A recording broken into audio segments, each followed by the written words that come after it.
lack of leadership from the West. Well, I don't know. It depends on how you define the leadership. Usually in the United States, we define leadership as bullying other countries into doing what we like them to do. And I think that's been largely the case since 1965. People would argue that we engaged in some of that in the 50s, and I think that's partially true. But in the 50s, we were normally acting to prevent communist parties from seizing control in places like Italy, or Greece, or Iran, or other countries. Sometimes the intervention made sense, and sometimes it did not. But we were not actively pulling people into a particular strategic direction at the time. We didn't have to, because we were effectively the last man standing at the end of the Second World War. Everyone else was exhausted and worn out. We represented something like 67% of world gross domestic product. Today it's down to, I think, 30%. It was a very different world, and it was only natural and hopeful, frankly, that the rest of the world would eventually recover from the destructive experience in the Second World War. I think that's happened. We've never adapted to that, and we have chosen to ignore it because we don't like it. Whatever we can't control and dominate, we tend to treat as either an enemy state or a potential adversary. That's been going on since we intervened in Vietnam. So I think that's one of the big problems for the United States. You can be friends with us as long as you don't dispute anything that we do, and you do pretty much what we prefer that you do. And when you don't, you're in trouble. We use our global financial prowess to punish you. We use the SWIFT system to punish you. We enact sanctions against you. So we talk about the leadership from the West. I don't think there's leadership anywhere else but from us, but it's bad. Whatever leadership we used to get, I think pretty much ended with Harold Macmillan in Britain. He was the last one who made any sense and stood up and said, "You lost your minds. Why are you going to Vietnam if you think we're going to follow you? You got nothing coming." And so de Gaulle was in France, and effectively said the same thing. He said, "This NATO plan has no long-term future. Get out of France." We argued that list. We had a different set of actors with a different set of values and experience. One of the things that we talk about leadership at the national level, and I often do, I sometimes say the last president who really had a grasp of all the things that are important to be a good president was really Eisenhower. And Eisenhower was not a particularly good general. In fact, I think he was a pretty poor general. Didn't do very well during the Second War, but then again, we had a very weak bench. We didn't have much talent. The most talented and intelligent man who had the best grasp strategically of every weak bench, Arthur. And FDR did everything he could to minimize them and stuck him out in the Western Pacific in the hopes that the world would not hear much from him. But Eisenhower was sort of a debutante. He was somebody who looked good. He modeled well on the stage. He wasn't the only one. And Marshall picked him and sent him over, but Marshall had an artillery in him. But the thing that distinguished Eisenhower from many of his peers was that Eisenhower learned from every mistake he made. He learned about how things really operate in the international system. Dropped off. He began to understand the people that he was dealing with.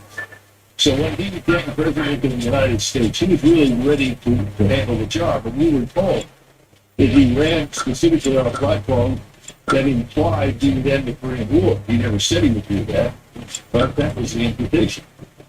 And of course, he said, "I will go to Korea, and I will have an answer, and I will do it in the interest of the American people." So he did. He got over there, he was immediately given a briefing by General Mark Clark, one of the people that emerged from the Second World War's foresight. And Clark gave him this briefing in 1952, or 1953 actually, and said, "Well, Mr. President, what we need now are 890,000 troops so that we can launch a major invasion of China, march in through Manchuria and around and down into Beijing, and we will win the war." And Eisenhower listened politely, and then he walked out of the tent with his military system and said, "Clark has lost his mind." The American people have absolutely no interest in a major war with China. In fact, someday we may want to get along with China, regardless of what the government is at the moment. We don't want a war with the Chinese. So, military concerned, what are you going to do? He said, well, I'm going to play the end of this the best way I possibly can. So immediately said, forget it. Well, of course, the opinion polls at that point in the United States, about 58, 59% were adamantly opposed to the war and said, what the hell are we doing? We have no business being. This is when most Americans paid attention and thought, and we belong to the Western Hemisphere. Novel idea. And Eisenhower tended to agree with that, but Eisenhower understood we inherited a lot of obligations for the Second War, and we couldn't just pack up and move everywhere. But he came to a resolution of the conflict. It wasn't easy. We got out, and we left very few forces behind, and we set up what turned out to be a relatively stable situation on the peninsula. And then subsequently, when he signed on for NATO, he said that if NATO still exists 10 years after we found it, it's a failure. And he said, this is not the way forward with the Soviet Union. The Soviet Union will inevitably change. He, of course, had listened to George Kennan. And George Kennan told him, no, we don't want to do war with the Soviets. What we want is to wait them out. The system itself will implode. Of course, I think he and others thought it would implode a little sooner than it did, but ultimately it did implode on itself. All this business about Ronald Reagan beat the Soviets and won the Cold War and crap. The Soviet system is destined to do it. Anybody who studied it knew that. It's just a question of when. So, we misinterpret things to flatter ourselves. George Kennan said most of what we do in foreign policy is designed to flatter ourselves. And we suffer from an acute case of national narcissism. In fact, I think it's as bad, if not worse, than the case of Britain during the outbreak of World War I. Essential mentality. We've got the men, we've got the ships, we've got the money to run process. But Eisenhower understood that. He did understand economics. He understood what had happened, and so he cut back on the armed forces at a point in time when everybody insisted we had to spend more. And he used to hold very interesting sort of seminars once a month with the Joint Chiefs, and they hated to meet him because he'd been a force entrepreneur. He knew what went on in the Pentagon. And they would sit there and they would say, one say, well, sir, we need 26 divisions to deal with the Soviets when they attacked Europe. And then he said, well, that's interesting. How many ships do you have, and how many aircraft do you have, and how many troops can you ship over there and try to keep the threat materializes? So they said, well, I don't know. So we go back and find out. They said, well, we can do 15,000 men. He said, good, that's your requirement. Shut up. And of course, he was first deployed. Nothing. How are you going to get across the Atlantic with the Soviets? They have these things called submarines. Everybody had forgotten. From 1939 to 1943. How many years is that? 4 years to defeat the German U-boat threat. Today, threat is infinitely greater and more potent. So how are you going to reinforce them? So he was a practical man. And he was looking for practical solutions. He wanted to keep things not necessarily in a frozen state, but stable. And he strongly supported Austria's bid for neutrality.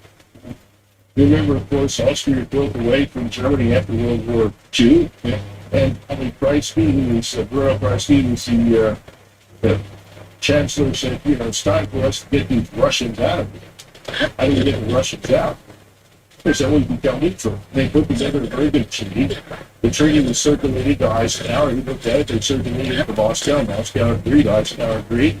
You know what Eisenhower said? Well, thank God, that's a front we don't have to worry about. And he said, perhaps we should neutralize more states in Eastern Europe because we Americans can't possibly defend them. Gee, what a novel way to think. He did not see any danger whatsoever to neutrality in that sense. He saw it as a positive thing. Of course, Austrian neutrality has worked very well. And that's one of the reasons that you go to something like Orban in Hungary and says you've lost your mind. There's no reason to fight these people. I know these people. He could have had Ukraine neutralized just as Austria was. And Austria has thrived as a result of the job. They have a higher standard of living now for the first time in their history than Germany.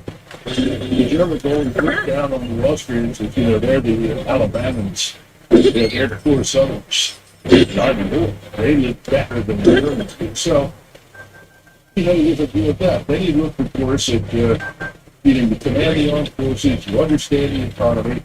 You also have to get yourself elected. Now, that was something he knew nothing about. But he was such a successful figure and so well known, people were writing in as his opponent in many places Santa Claus, because everybody knew that nobody had a chance to beat Eisenhower.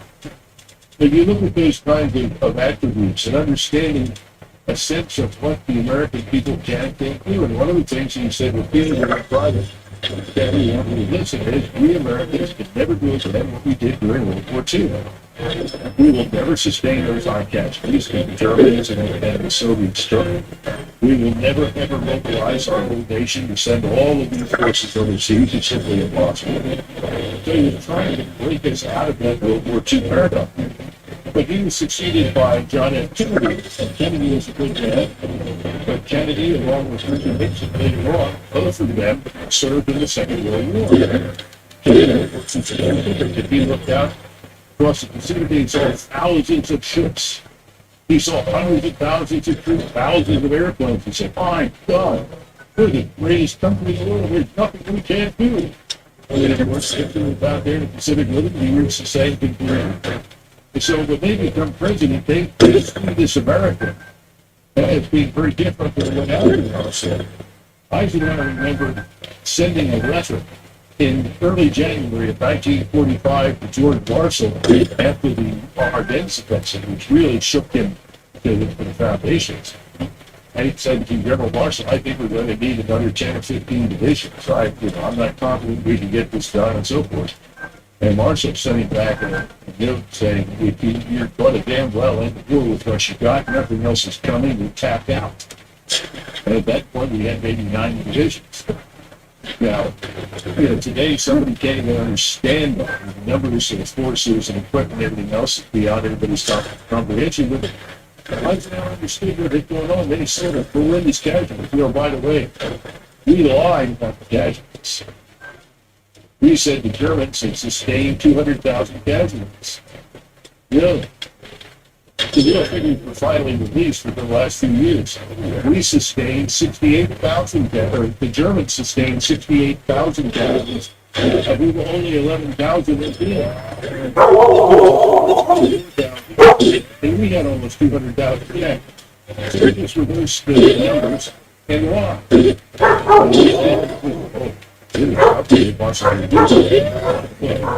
Show me a general who's not going to win. Anyhow, he was a silver-minded individual, and he was always trying to hold things within limits. Limit the spending, limit the commitments, limit the damage. The people that called him had this on the damage and seeing us as the land of infinite abundance. And here we sit. So what I don't think Americans pay any attention to anything that happens in the news. They only began paying attention to what happens here as what their jobs, export relations. What happens in factories, manufacturing base, where they are be a great strategy. And eventually began to figure out that they were sold out not by the government per se, but by corporate power. And people that could sell the manufacturing base cheaper than anything somewhere else. And honestly, the government certainly was getting their way. So I think that began to sink in the 90s. Finally, began by way of the great Donald Reagan points that out. And it all began with amnesty for Mexican and others in Latin America who were illegal. So as soon as you see amnesty under Reagan, that's when you watch the curve go up to the roof. And of course, the argument at the time is this is a one-time affair. This will go 10th round with immigration. The opposite is the case. So all I'm trying to say is that everybody looks around and is angry, like, why do I face inflation? Why there's I got 21% rise in the cost of food. why do I have a 7.1% mortgage on a 30-year house mortgage? Why are all these things happening? Well, it started a long time ago. Americans didn't pay much attention. Now they're paying attention. And I think it's going to be held to pay attention. And it's a long process. Oh, I spoke to an Australian friend up in the US a couple of weeks ago, just for a business school. I said, you even felt it? I said, yes, I did it a very short period of time. What's it feel like? He said, I spoke to my wife, I spoke to my family. He said, I've never lived in anything like this before. It almost feels like it's a civil war, but now I've been thinking of a bit of extraordinary. I said, are you serious? He said, no, everyone here is on the edge. Is that the case? Yes, very much so. I spent half my time in Florida where I'm a CEO for our country. I'm sure he would do it for 7 to 10 days, and I come home again for 7 days. Hey, Keith, what's up? I still have a consulting business here in Virginia. Most of that takes me to places like Kentucky and Indiana and Ohio, because it's involved in coal and rare earths and so forth. Yeah. So I travel around everywhere I go. I encounter, and of course, sometimes you see people that are just flat broke. And again, we've always had lots of people that live from paycheck to paycheck. That's not news. You can't get people to save the extent that you would like them to. But I think it's very bad, and we're on the verge of some major financial crisis, I suspect, and it's going to be very bad. So what do you reckon is going to be better? I started to quite work out the platform, so maybe from your perspective, the Trump comes back here, the Kamala Harris things. What does that look for Americans? And what does it look for? Three candidates. Really, we have RFK Jr. in the middle. He's not really in the middle. He's standing apart. Both parties, along with the media, have worked very, very hard to suppress him, because he's a man who has studied the issues and actually has some answers. And he's fluent in the language and can discuss what matters pertaining to our economy, to the scientific industrial base, to pharmaceutical industries, to health.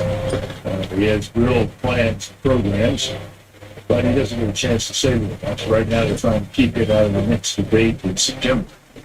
And that, of course, the people who control the debate, who gets to participate, are members of the two parties, Republicans and Democrats. It's not a government-run operation. So I don't expect he'll be allowed to go in there. Who knows? And then you look at Donald Trump, and Donald Trump standing up as Donald does, and he gives great speeches and rallies. He promises everybody everything. Oh, we're done inflation. I'll feed you again. You'll be great again. We'll be wonderful again. And I'll rebuild your forces.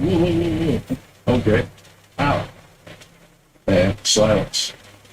And then you have Harris. I think some senators said the only difference between her and this Octavio Ocasio-Cortez as congressman is that Ocasio-Cortez has experience as a bartender, and as far as we can tell, Harris has no experience at all in anything. She's an empty facade. She knows nothing.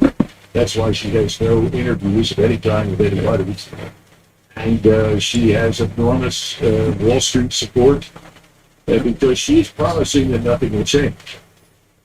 And that's the most popular candidate for the people who run, for the billionaire oligarchs, for Wall Street. And of course, she also represents the racial divide in the United States. Although she doesn't seem to be able to make up her mind what she is, that's neither here nor there. So you've got this, the racial issue, which is an undercurrent, which, by the way, has always been with us. Everybody asks us, oh, this is remarkable. It's not. The Tocqueville, who wrote about us in the 1840s, Frenchmen talked about it. Max Weber, the great German sociologist, came over here at the turn of the century. He talked about it. This has always been with us. It's just as more acute now, I think, largely due to the massive influx of non-Europeans illegally into the country. That's just exacerbated all the tensions, made everything that much worse. And so you've got the party of the left, the Democrats, really call themselves now the party of color.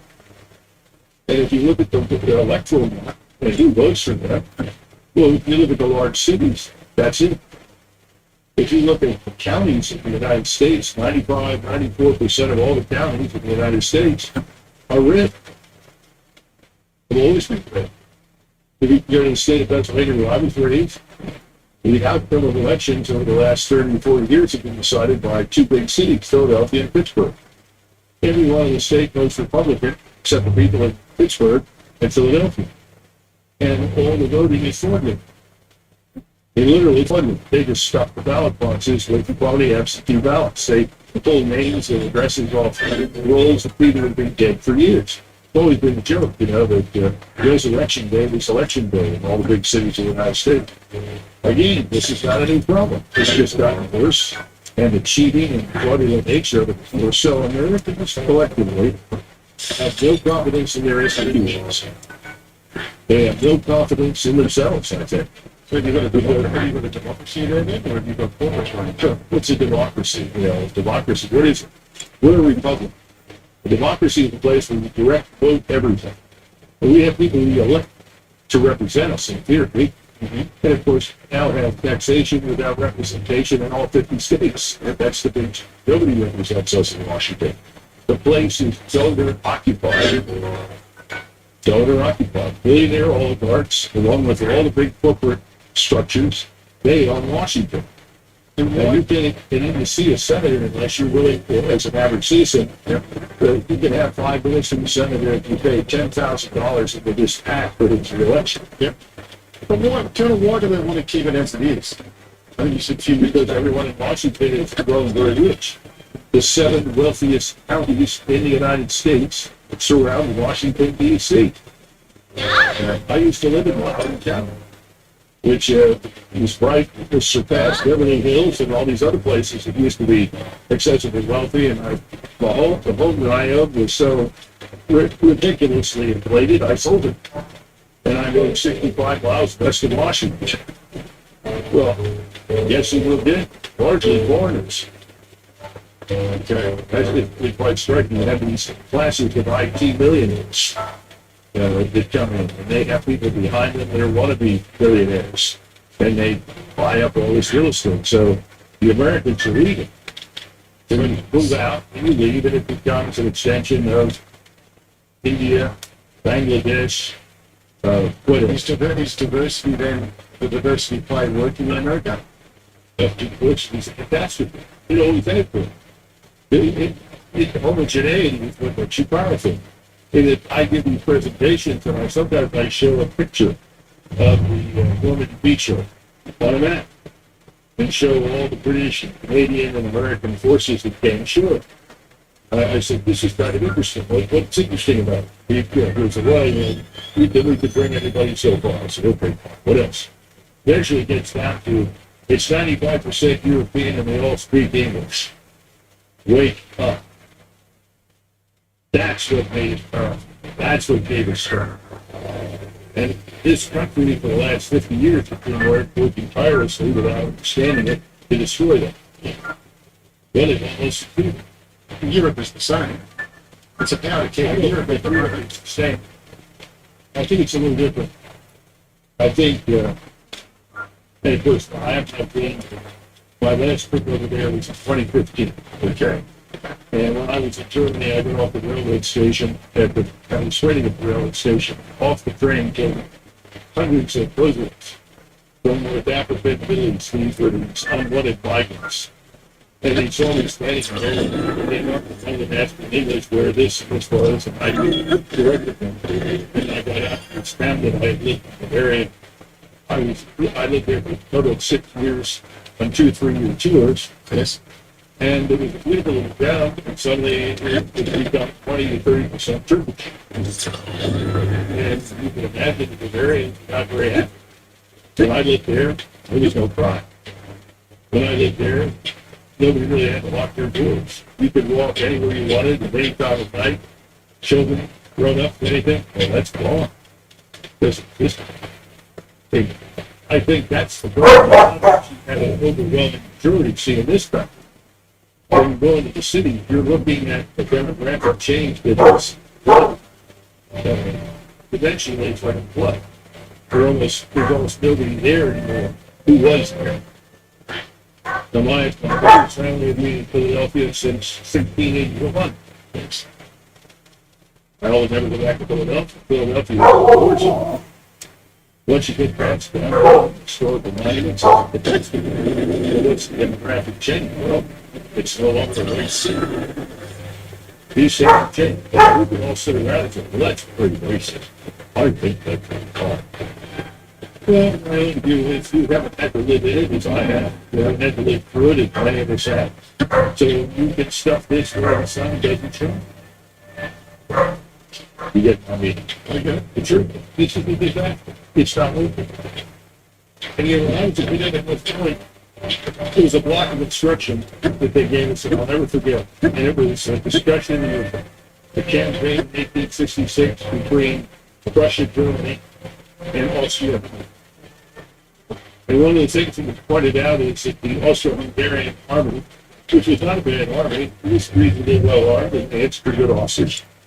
But the Austro-Hungarian army was probably only about 30 to 40% of the soldiers could speak German.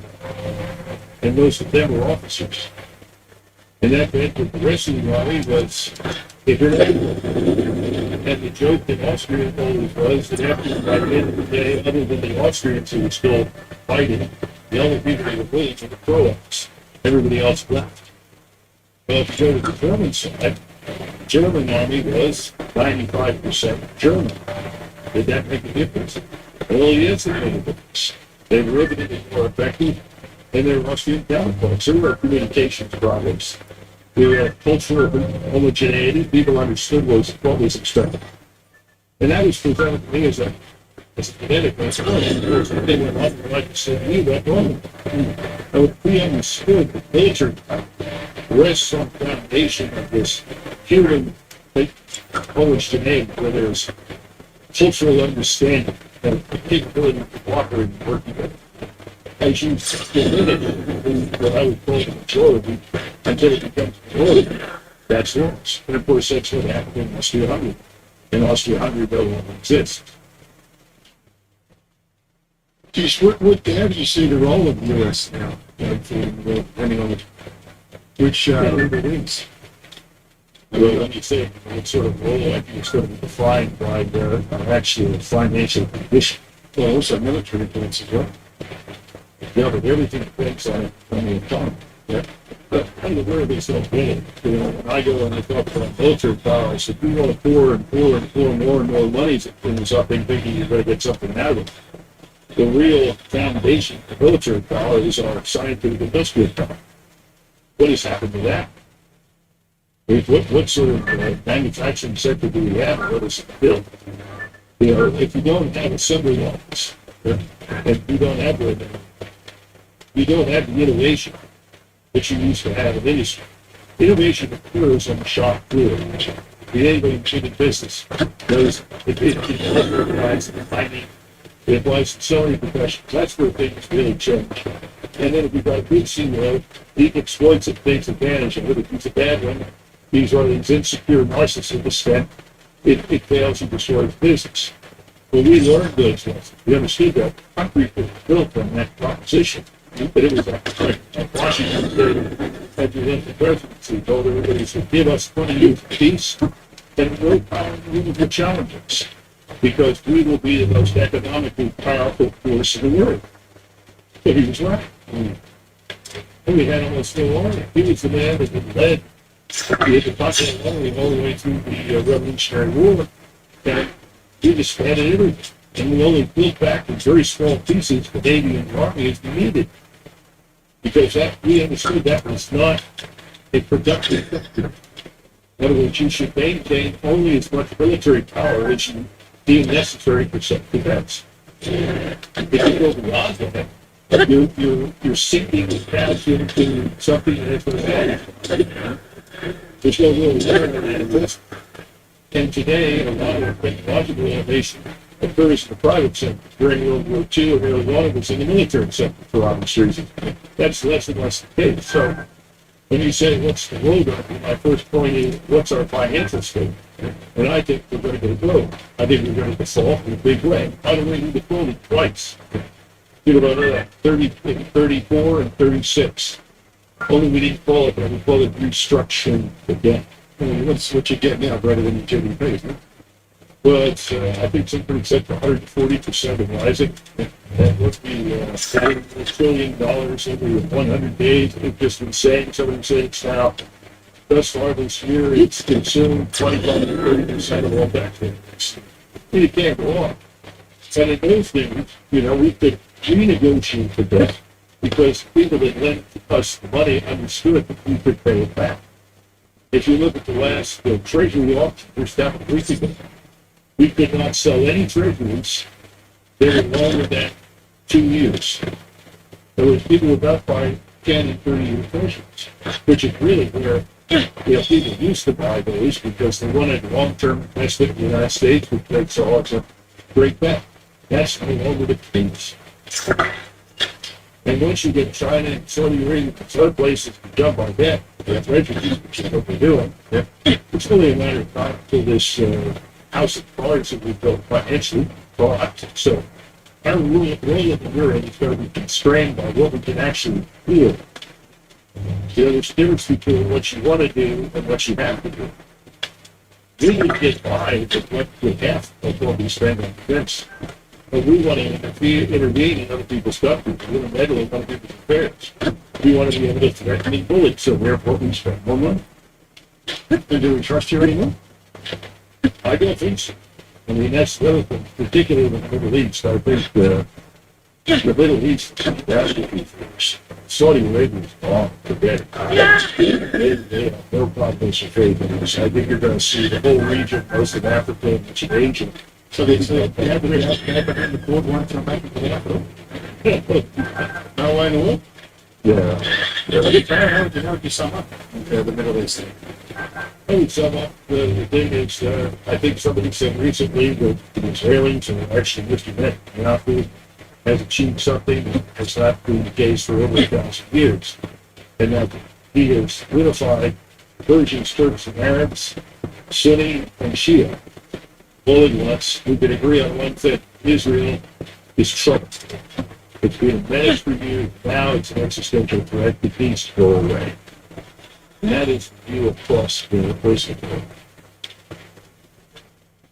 And when it was being pulled in right behind Israel, first, we don't want to, because America is responsible for this. Did both sides fall in behind Israel? Both Democrats and Republicans? Well, listen, you can't. I don't think we can oppose Israel in any real sense on the Hill and really survive. So if we hold a seat in Congress, whether it's the House of Representatives or the Senate, you're not somebody unless you're widely independently wealthy and you have a voter base that is impregnable, in other words, you have a staunch group of people in the district or the state. You have to bend the knee to Israel, or the Israel lobby will spend money to get rid of you. They'll push you out of office because they'll go and support your alternative. Because they're a single issue lobby. They don't care what else you do. They just want to be sure that when it's time to give Israel money, when it's time to support Israel, when it's time to back Israel, you will do that. Thomas Massey, who's a Republican from Kentucky, Thomas Massey did an interview. If you haven't seen it, I would go look for it to check it policy.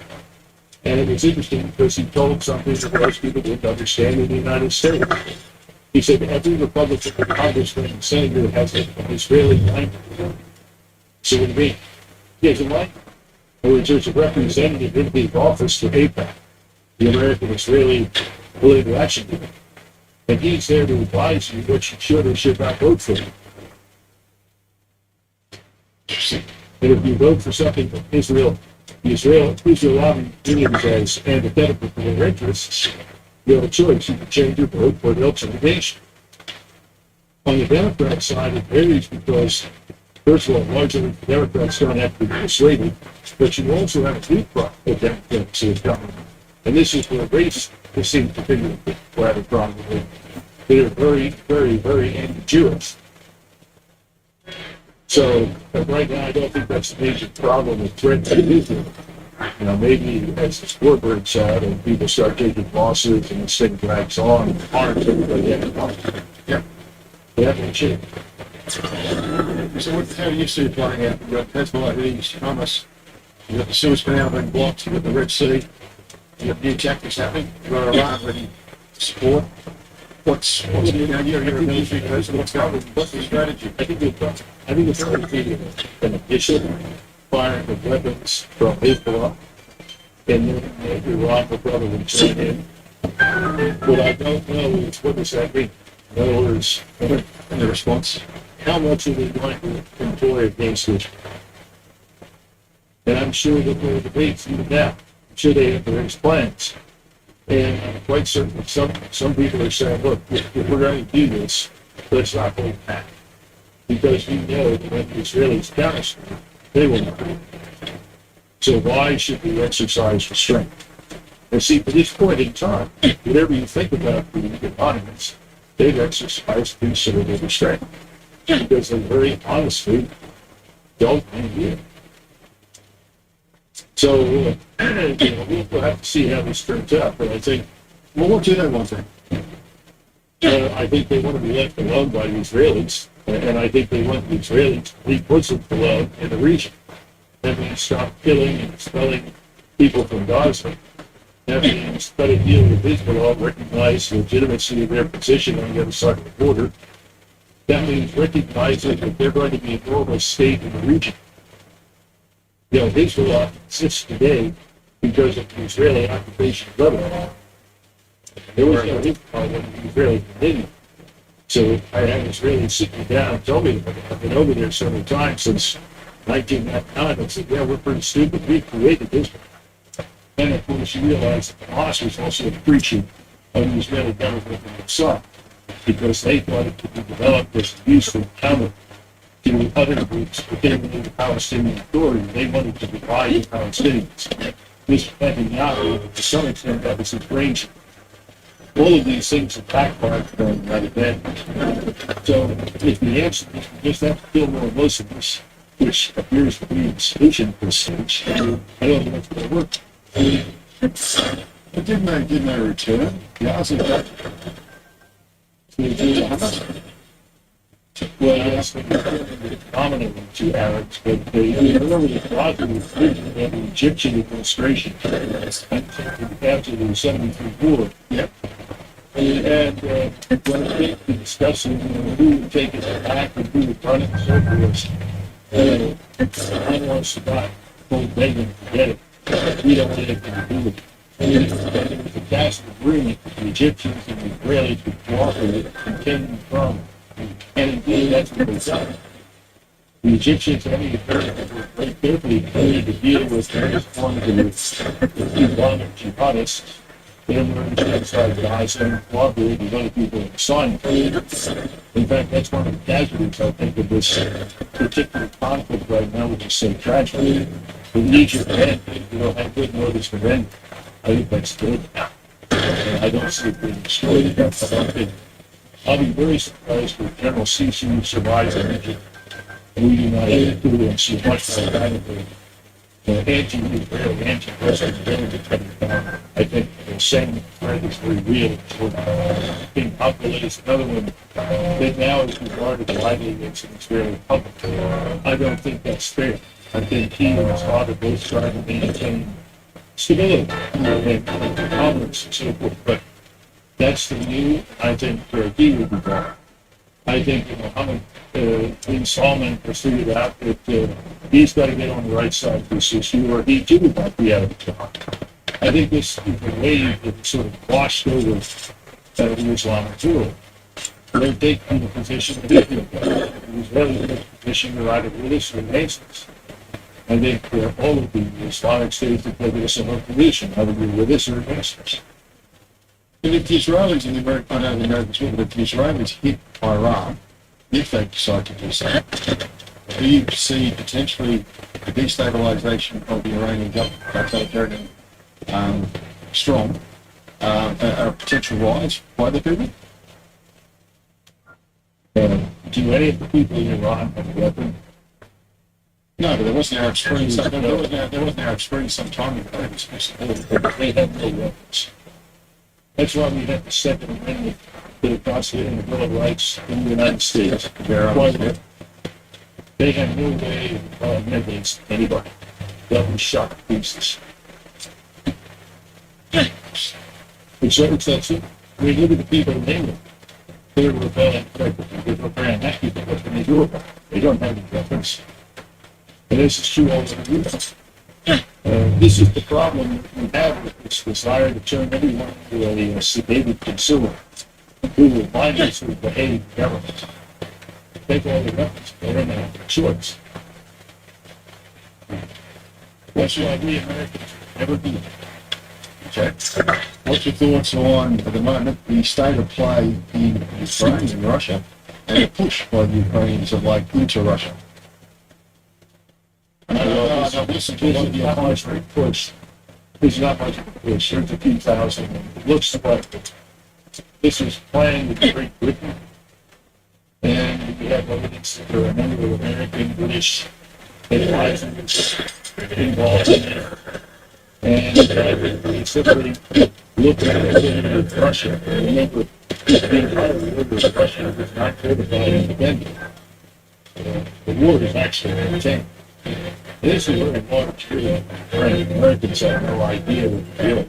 We have something besides the techniques in the fight. We haven't done anything like that for a long time. Even in European campaigns, we never conducted a war on the scale of the Germans and the Soviets did, or the Germans and the Austrians and Russians did during World War I. And it's no time there. Dimensions. So what we did is we ran the satellites on passes across the territory, and we saw areas like this. I think it's 50 penetrated, only 50 policemen on the ship. And so it's great, we can make a splash. Then someone decided, let's go to the power plant first. Because if we can damage the plant and cause an emergency, that will harm Russia. And it will give us a chance to convince people in the West that we didn't support us. It was a part PR and part strategic as it was aimed at the first nuclear power plant. They did damage the cooling system of the power plant, but that's been repaired. And they are being systematically annihilated as you and I are sitting. And I'm interested to see the bodies, which I'm sure will include some Americans that yes, because we've already lost people there and they're going to put to. And I'm sure the Russians will be happy to put some on television. The bad news here for the future is that Putin is now announced, and I can't blame him. There will be negotiations. This is over. And to me, that means that he's going to finish off this regime in Kiev. Now, how he does it, when and where, I don't know, but there's not much to stop him from moving forward. But the issue for the Russians has always been, they don't want to rule Ukrainians. The areas that he's currently controlling are full of Russians. But it's still sovereign land. We're still in the everything that was still back. Well, let's put it this way. I know if you know Russia controlled many years ago, and it's quite easy. But it was sovereign to that point. It's Russian. Yeah. 1776. Yeah, but it was given back by the USSR. The USSR had troop across the broken route of this doctrine that we decided to war against communist buddies who incidentally, communist buddies in Ukraine, they were Russian. They were Ukrainian. No Ukrainian nationalists telling you, oh, we've got it back.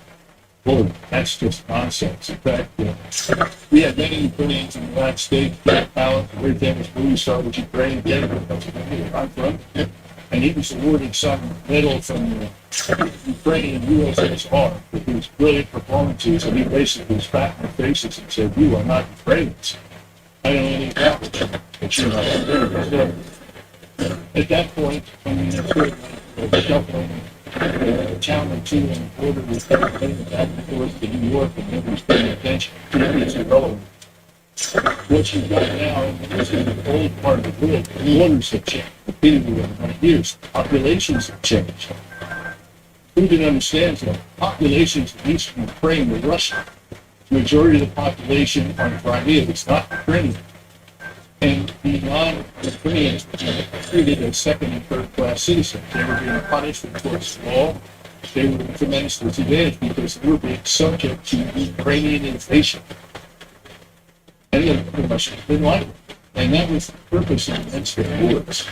Those were crafted with the object holding Ukraine intact in these critical issues to satisfy Russian sensibilities. Well, we now know that the Minsk Accords were a fraud because Chancellor Merkel made that very clear in the furnace. It was just to buy time to build up a bigger Ukrainian army whose goal was to attack Russia. Oh, I would have done exactly what we did. And I would not give up an inch of territory right now that has Russian living that he would ready to step in. So he doesn't want to go further west if he can avoid it. He really doesn't, because he doesn't want to manage and govern Ukraine. He wants to do that for himself. The problem is, how does he get that done? Yeah. So, from that perspective, we started on Eisenhower and talked about NATO. So is this been an absolute complete failure by NATO and the Americans, and why are the Americans still supporting something which is costing lives an enormous amount of money and capital? If you think at the end of the day, we're wasting our time and without some other things. Oh, absolutely. The race is my and we have no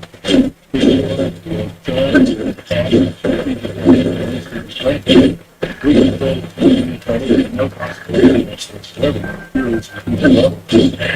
I think this is entirely fraudulent war perpetrated by people in Washington that's yes.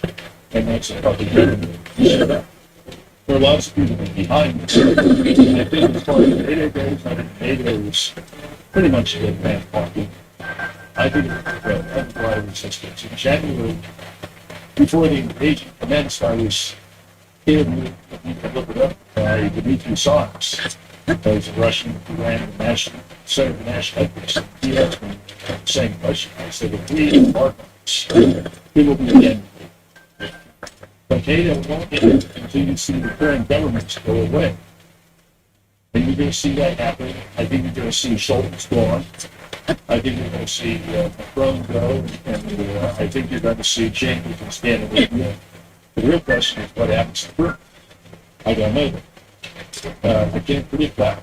I just don't know. But I know the Germans and the German population is definitively turned against this Ukrainian war. I don't think they know the whole story because the French have studiously avoided telling the truth. But enough is coming through now. They have enough Ukrainians on the ground who are looking Germany. They do understand what's happening. So I think Scholz will reign Christian Social Union in Bavaria, which is the sort of Bavarian wing of the Christian Democrat Union, has said, either you get on board and the end this war, or we're leaving the union with you. So I think things are really going to change. And France, the goal are going to change. You know what Metternich used to say, if there's seeds in Paris, it catches a cold. But I think Europe's got the cold. Do you think Trump would do the deal? If he gets a charge? First of all, I don't know. He's got people around him who don't want to do the deal. He's appointing people who are warmongers, people who are neocons. This was his problem during his first term.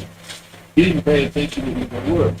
You go back and look, he was asked about so-and-so and so-and-so, what about this Spanish national security advisor who's running neocon warmonger? He said he doesn't have. He said, why not? Because I make all the decisions.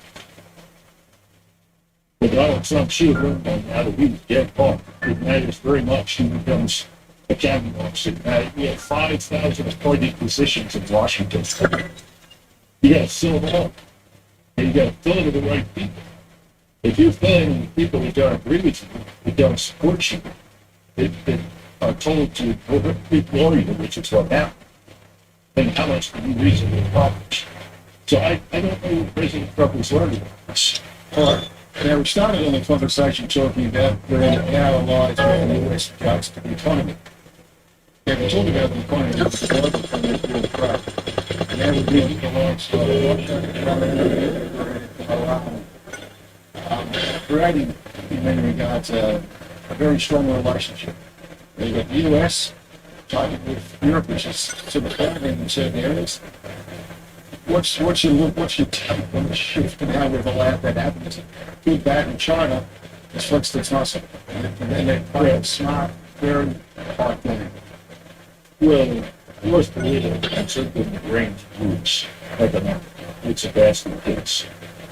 The Russians sort of continued to try and help sustain it as much as they could, but with limitations. And you'll recall that in 2019, President Trump and I was in touch then with these offices, understood that this is a time to make some hard decisions. And you had a government in South Korea that very much wanted us to lose. By the way, I think most Koreans would still understand, and I think we would. But at the time, it was an opportunity to do it under very favorable circumstances and get something for it. And behind the scenes, it was very clear that we could get a deal for denuclearization in North Korea. If tied it over a period of 5 years, the U.S. withdraws from North Korea. Now, why is that from South Korea? Now, why is that important? Well, if you withdraw from the peninsula in South Korea, there's no requirement for us to be in Japan. We have ground troops in Japan who are there to reinforce the defense of South Korea. In other words, this leads to the demilitarization of our relationship with Asia, which is desirable. We don't agree with anybody. Anybody who says that we should be prepared to, it's insane. It's just abundantly stupid. So, yeah, we don't want to get the war with anybody. There are people in Washington that want to war with everybody in sight every damn day, and they have no idea how the war is. They've never seen it, never will. Well, they might, but if they do, it's their own fault. But the point is, North Korea is on the whole really a Russian satellite. And given what's happened now, I think the Russians have decided that North Korea is extraordinarily useful. Because one of the first things that a lot of us were in the administration was, you're focused on what's happening in Ukraine, but the Russians can escalate horizontally. Where do the Russians have good relations? They have good relations in Cuba, good relations in Venezuela, good relations in Mexico. Go to the Chinese. Mexico has always been hostile to us. They hosted the Germans, and they hosted the Soviets. The largest KGB operation outside of Russia, well, it's in Mexico. We have never had good relations with Mexico, which is why we had the army on the border there from 1846 to 1948. So, none of this is new. We just need to get complacent and let this pass this on us. We don't want to go to war with Mexico. We don't need to go to war with Mexico. We need to close the border. We need to secure the border. We need to establish the rule of law. We need to militarize that border. Make sure that no one can penetrate it. That's different. You're going to war. And you're idiot talking about, well, Mexico, we need to go to war with the cartel. We're going to have a war with the cartels. As soon as we close that border, the war is going to be inside the country. Right. That's what people don't understand. That's how serious the situation is here at home. Which is why we're going to leave. We're going to leave Europe, we're going to leave Asia, we're going to back down for everything because, first of all, we can't afford it. And secondly, it's not vital to us anymore. What's the most vital thing? Our own country. So they're going to have very extra security. So they're in with them. What? They're in with them on the world stage. Yes. It's how to be there. So no longer the policeman of the world? Well, hell no. You never wanted to stop it. That was right there. We didn't want to be the policeman all over the world. We've been doing a lot of interference. Yeah, well, we need to be now. Been a lot of interference for a long time then. What do you mean? Well, the Americans. Oh, yeah, well, that's because Americans paid no attention to what was happening in Washington until it became so offensive and so disgusting that they had to, and that was Vietnam. Because it was 10 years to finally disengage in Vietnam. Yep. Americans only started paying attention to it about 1969, 1970. Yep. And I went from my physical to 10 in 1970. Yep. I went to an army not far from where I lived in Philadelphia. And I was there with dozens of other men who were all going through these physicals to get qualified as a military academy. And we walked through these wards, and the wards were filled with young men our age. 19, 20, 21, 18, amputees, shot to pieces, live war. So I went through that. The other people didn't pay much attention, they went on to do whatever they did. I came out, I was very shocked by it, and my mother made me go back and look at it. She was quaking. She said, go back, look at it, and then come at it and answer those words, and you're going to answer the question. I did what I said, she raised me. I came back out. I said, yes, Mom, I saw it. She said, do you still want to be a professional soldier? Do you still want to go to West Point? I said, yes, Mom. And she said, you're a hard case. The withdrawal out of Afghanistan. Did Did it trigger the events that the Americans just looked at? I think Americans got taken by widespread incompetence and low level of professionalism that characterized the senior ranks of our armed forces. And I remember I spoke on television, I was casting the hell out of it, and President Trump told me, he said, that's great for the right, we would never done that, blah, blah, blah. But the truth is, all those generals were there under him. That's right. He should have got rid of him, but he went down. And I wasn't the only person who said, look, we've got to play out. We have real problems. We've had decades of no action against anybody that can fight back. Now, you know, the British went through that. And they suffered through that for World War I, and practically, I would argue, with the exception of Montgomery and a few others, things weren't so hot during the Second World War either, because of the superior policing concepts. Same thing in the French. And if you go back before all those wars, those various armies that were involved, Germans have no experience. What do they not? The Germans studied war, the real damn thing. So did the Soviets. We didn't. We haven't. People are watching what's happening there.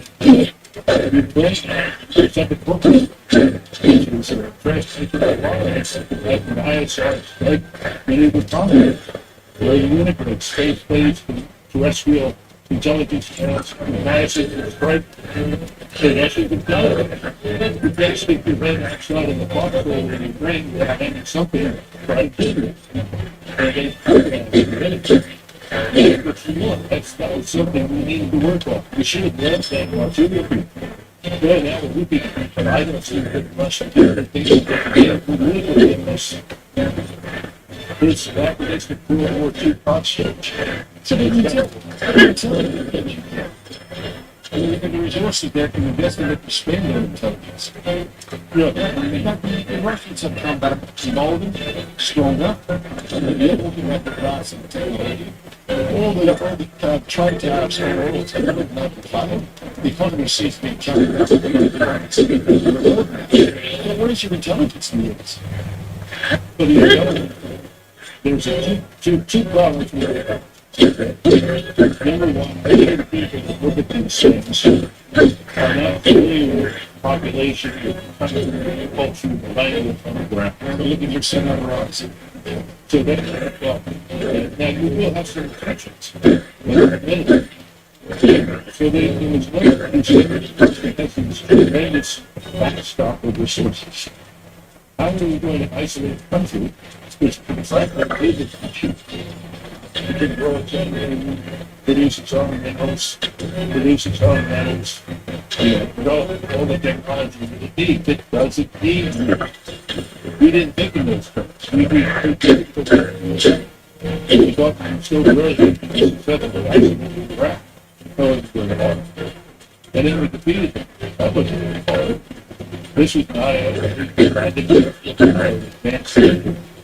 We lost sight of it. We have to view the Russians as level ranking and editors. They are in very serious mistakes. So that's number one. The second problem, the proper study of what counts was not done. And the second problem is that when the intelligence committee produces a recommendation, it doesn't sit well with political masters. They have a tendency to say, no, I don't think so. Go back and do that again.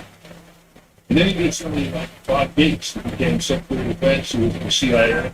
He learned that very quickly. And he began to feed the boss that was going to hear and see. That's how you get it in Washington. Everybody does whatever the boss wants. And that, I remember being told that I was in New York, your job is to get the boss what the boss wants. And I would have said, well, the boss is an idiot. And he's dead wrong. That's what again we did it. Nobody wanted to hear it. No, you did it. Well, it. So, little anecdote maybe at least you. I was at the War Plans Division of the Army Staff in 1995. This was 94. This is when I was starting out. I've been there 2 months, 3 months by the colonel gave me in strategic plans, and I had responsibility for what we call white war plans, not the black. This is spec ops. And he said, "Here, write a paper on Balkans. What do you think we should do?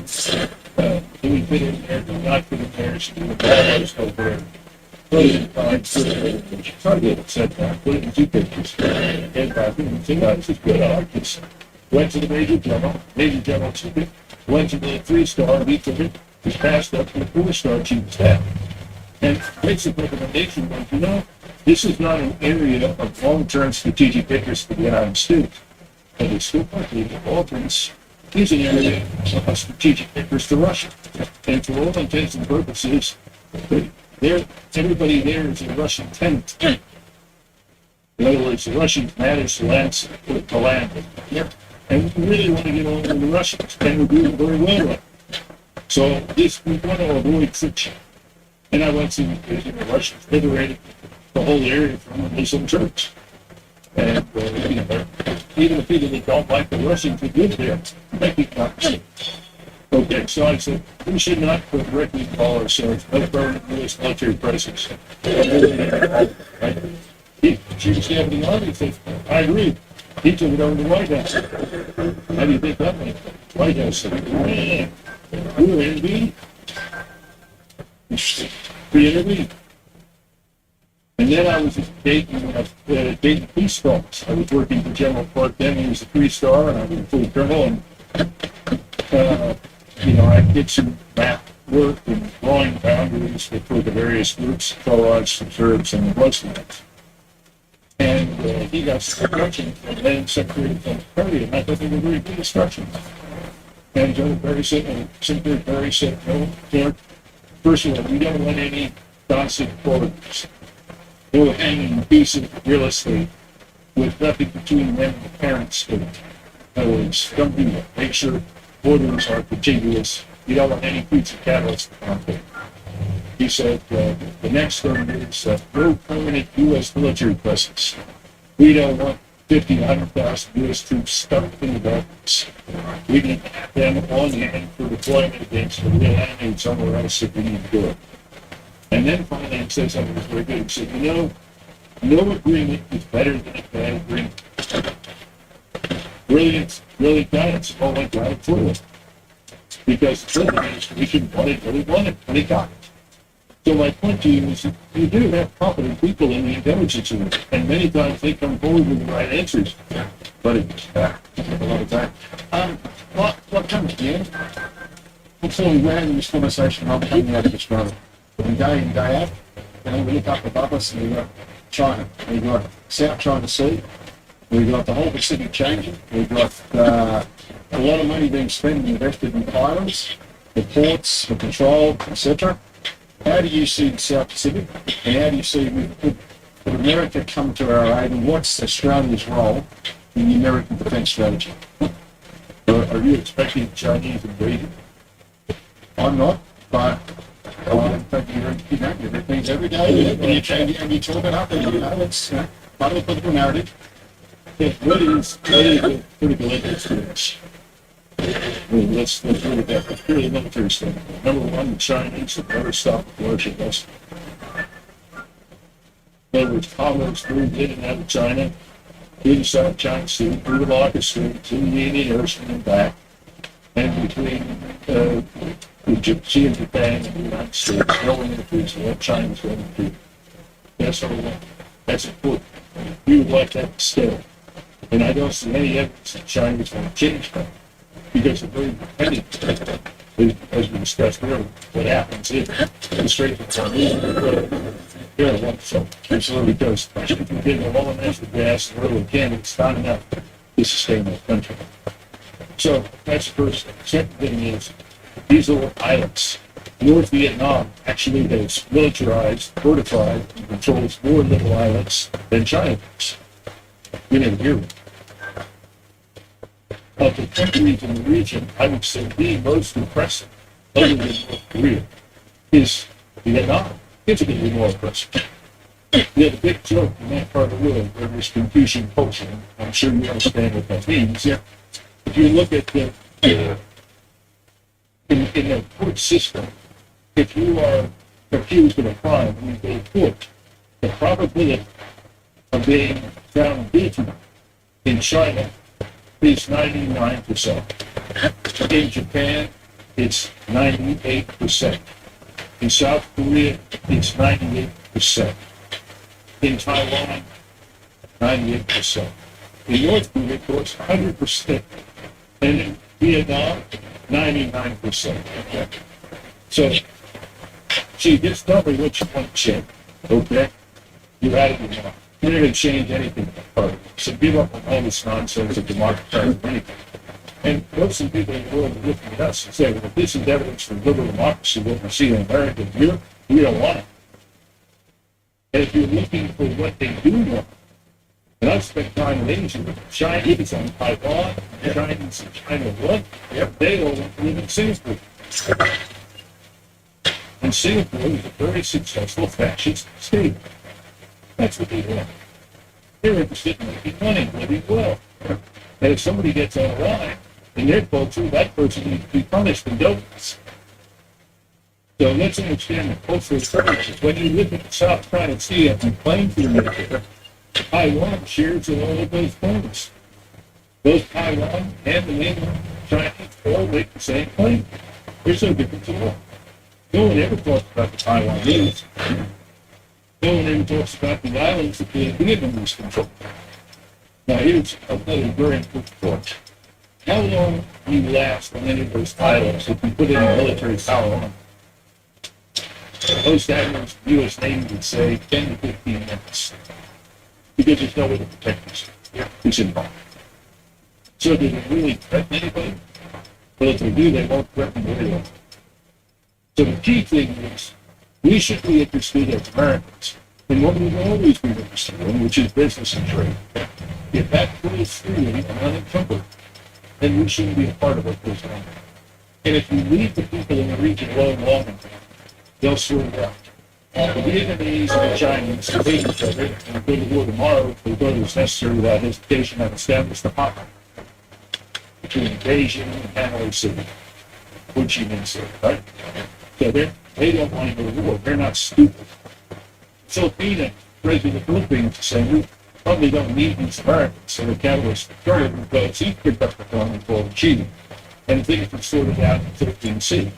Are these things going to happen again? Well, Vietnamese and Chinese fishermen in New Zealand pull up next to each other, and it looks like the Battle of Trafalgar. So that's their problem, not ours.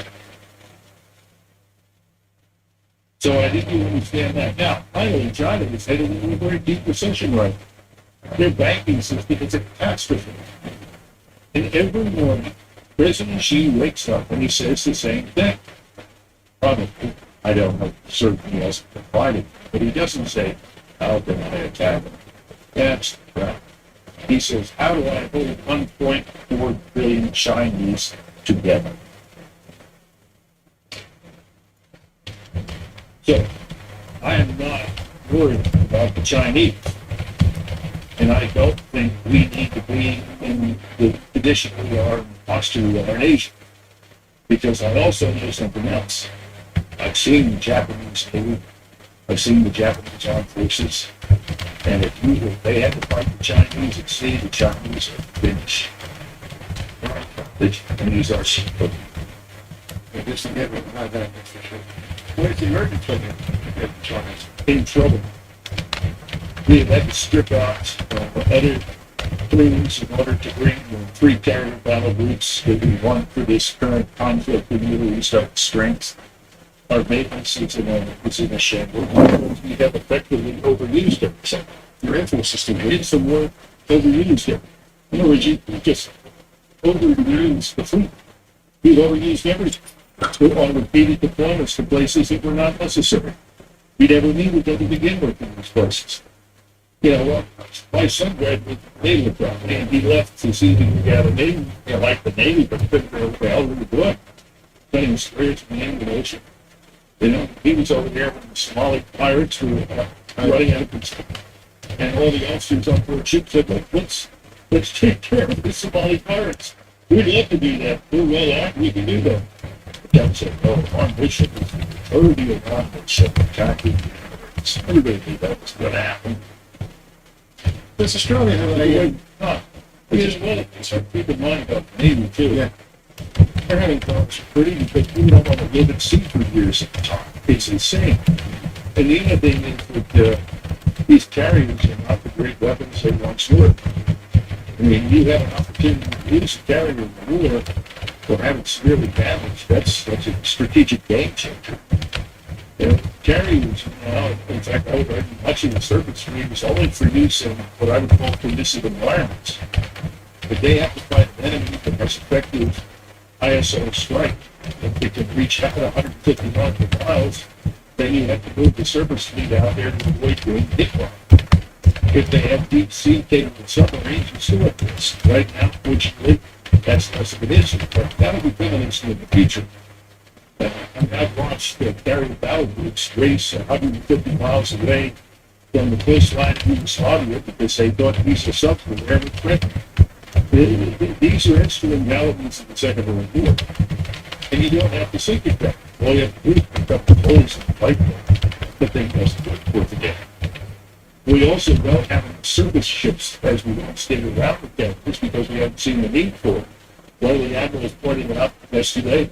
We used to have 7, 8 surface ships protecting the carrier. They were defense, but they were also there to stop torpedoes. They were supposed to protect the damage, not the carrier. But we don't have 7 or 8 ships to do that. We have 3 or 4. So everything has changed, but we have not. We're living in the past. That's a very comfortable place to live, by the way, if you're in the military, because that way it changes. And that's what those generals and admirals want. No change. Do we have a role to play down here in Australia? You have a role to play. I think your role is one aimed at survival. And you are calling the living age. I don't know what that future means for you, but I know you have your problems with immigration. People now, human capital is everything. Homogeneity holds things together. You can always have minorities or some members of people on the margin that are different. That's fine. But when they threaten the majority culture, majority mentality, majority way of life, you've got a problem. And I still think your best bet in the region right now is Japan. Cooperation with them. Had I been in your position, I would absolutely not have invested in a French or piece of equipment. I would not have invested in airstrip. I would have invested in Japanese material. I would not imitate us. That's dependency everywhere. That's not the British in trouble. We're the wrong model. You don't want police to do that. We've been building things for years for global dominance. I mean, I've said in these briefings, if we build these aircraft, we're building global military dominance. Well, what they mean is global military agenda. Well, that's an illusion. Prohibitively expensive, and it gets you into trouble because you're predisposed to stick your nose in places that are wrong. And if we're in trouble, we can America come and support us. Where's the bond that we hear about? But is there real consideration now? China, we're going to get immigrants as a country as opposed to Africa. I think we are immigrant focused, but we were immigrant focused before World War II. Yeah. And we're still paying for aid and assistance. That's the problem. What can we reasonably do so? This is not the Second World War anymore. In other words, are we going to have a 1,000 ships in the Pacific Ocean? I don't think so, because they're just target bobbing up and down in the ocean. Those roads. So I think in terms of when you say cooperation, what can we do to cooperate? Well, we can share technology, we share intelligence. I don't see much evidence of that will change in the near term. Okay. But it's the same thing. I can't tell Europeans. If you're waiting for 1,000 transports to show up in the harbors and 1,000 airplanes to deliver 1 million soldiers, stays over. We couldn't get there anyway. That's the problem. Plus, the Pacific, is intact. You know, everybody underestimates the impact of persistent surveillance. What do you mean by that? The space-based surveillance can see everything, everywhere, all the time. You know, we have thousands of satellites. Not all military utility, but we have satellites out there that we can cover the areas we think are of strategic importance to us. And so do the Russians, and so do the Chinese, and recently so do the Japanese. Even the Israelis outside, the British outside. So under those circumstances, we have persistent surveillance. You can't have it for a Harbor. You're not going to have an Ardennes offensive. The only way you can get those things is if you disrupt the satellites. And there are only a few ways to do that, and they usually lead to a major war. So under those circumstances, warfare changes. Other ways to break the country is obviously by military influence, but by economic influence and devaluations of currency. US currency. Yep. I think you've got some terrible views on that, you know. We're headed into tough times. And we've got new forms of currency as well. You're quite an advocate of Bitcoin. Yeah, I like Bitcoin. I think the future is some form of digital currency that is not controlled by the banks. It's going to be a real struggle. Why do you believe that so much? And I just don't think fiat currency is going to have much value anymore unless it's backed directly by either gold or a collection of metals, and maybe toss in platinum, I don't know what else. And that's, I think, what's going to happen with BRICS.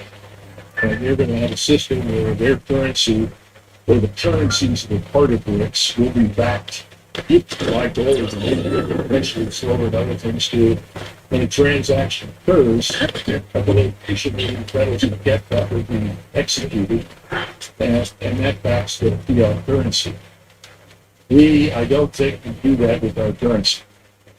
And so I think some form of digital currency will emerge as an alternative. Of course, there's some countries, small admittedly, I think there was in Nicaragua or El Salvador have adopted digital currency.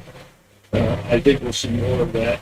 It's going to take time. It's not something we have to overnight. People worry about, the SWIFT system.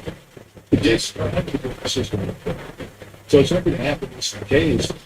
The point is, and this is what Americans don't really get right now, they don't understand it, is the world is moving away from us.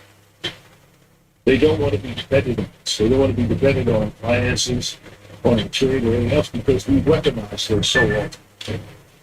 Now, can we get them back? Not right away, not for a while. And we've got to change our behavior and the way we do business. We're not willing to do that. Just look at the Middle East. Well, what is leadership? If you're going to define that, you've seen plenty of it, and this is a discussion around leadership. If you're going to sum it up, how do you give narrative around leadership? Yeah, that's untrue. It is unfair. It is unfair. That's part of the show. Somebody said that leadership is making everybody happy to go to hell and feel good about it. I don't know. I think there's a difference between leadership and command.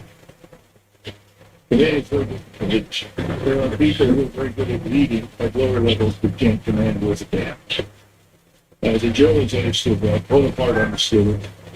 I don't think we ever completely grasped it. So we always tended to follow the Peter principle, promote them until they reach their level of incompetence, as opposed to having a system that tried to sort talent. By the way, the Israeli Defense Force does a good job. And that's, I always urge everyone to look at it. Of course, they borrowed the Middle East from the Germans. Yeah. So leadership, you're talking about leadership and command. People at the top of national state structures have to be both. And we just haven't had very many people who are exceptionally gifted at it. We were lucky in the United States after World War II that we ended up with Eisenhower. We learned so much during the war. And he had a good head on his shoulders, so he was not interested in aggrandizing himself or expanding American national power. In fact, it was just the opposite. He wanted to build up power boom. But then again, we had a series of presidents that fell into that. And I think Kennedy was a good leader, but he didn't understand command very well until it was too late. And command is different. He did not understand the criticality of command in the White House, commanding the armed forces. And they went rogue on him. And he stopped it. He avoided a nuclear exchange, thank goodness. I think if Jack Kennedy had gone into his second term, if he would have been reelected, he would have been a super president. But he was not very well prepared. And how do you get that kind of preparation? We don't promote that. You just don't step out of Yale or West Point or somewhere and you're instantly qualified for anything. But if you look at other countries, they have systems designed to promote competent people. And I will tell you that the Putin regime, whether you like it or not, are both highly intelligent and very effective. Much more so than many of us. The other thing is, we have a written strategy.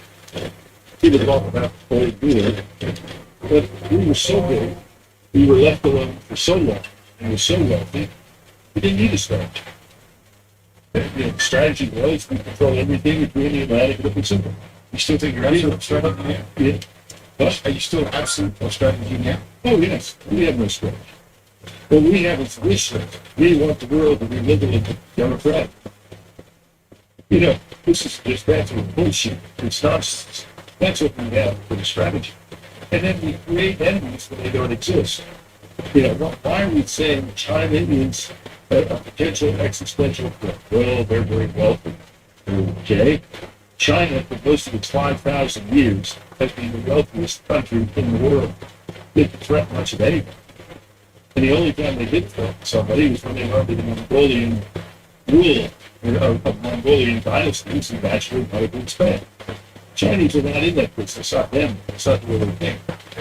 So they have their strategy is very inwardly focused since they see themselves at the center of the world.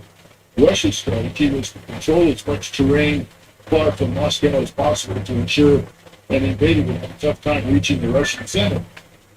And that was the Tsar's will. Keep all these people away because they'll go down the road and take us over. We don't have a strategy, right? But we should have a strategy for hemispheric defense. That means we have to look to our own continent and our own borders and our own roots. And we haven't paid much attention to them for too long. So who's going to seize the leadership, Douglas, in the Middle East then? Well, I think you have rising powers in the Middle East. I certainly think that Iran, simply by virtue of its size, the Iranian landmass is almost the size of Western Europe, and its population. If you go back and look at Samuel Huntington, his book, Not Clash of Civilizations, is not sure. It's in there also. Living the development and changing societies.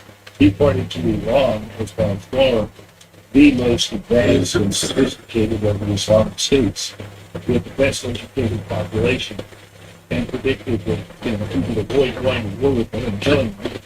That they would ours in the way. I have to agree with Hunter. I think that's true too. I think Turkey, for reasons of its population and also reasons of power, they had a series of people since Ataturk who have chosen not to exercise. They're on the brink of change in Erdogan. I think when Erdogan is gone, we'll see a very different Turkey. Much more assertive and aggressive, particularly in its own area. And, we don't pay much attention to Latin America, and I think Latin American people are lucky. The less we pay attention to them, the better off they'll be.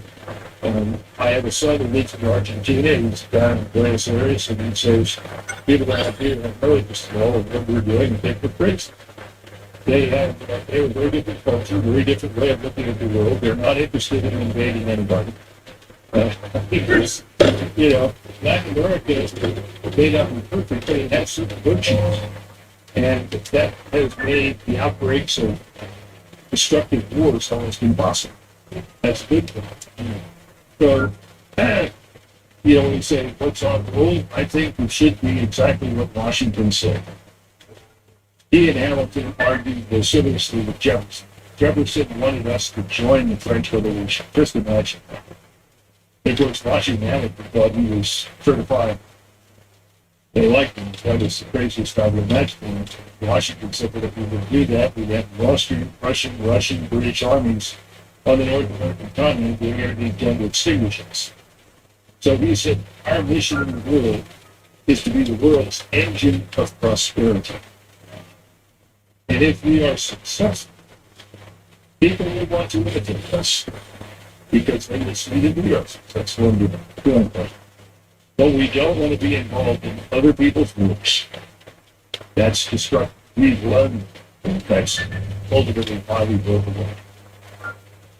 Douglas, I'm going to ask you the last question as part of our show. If you were to look back at that young man many years ago, leaving high school in Philadelphia, what advice would you give him now?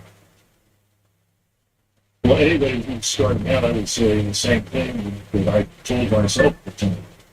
And I guess this is the paraphrase Winston Churchill. He's not one of my favorite people, by the way, but he seems to be someone who's always had something to say about everything on occasion, puts it right. That is a mistake. And he said, don't like what you do what you like. But was try to merge whatever task you undertake, whatever job you have with your passion. And if you do that, you will be happy and you will be very successful. And my passion was always the military, the professional ones. And I always used to say I'm the most fortunate man in the world because when I'm doing my hobby, I like it. Other people were never that way. They were always there to do something, get somewhere. And they would be, and I didn't do much that way. So that's the only advice I have. Okay, Douglas, thank you very much for making the time today. It's been a great conversation. Great. Thank you, and God bless everybody down under. Thanks very much. On that, you've been listening to No Limitations.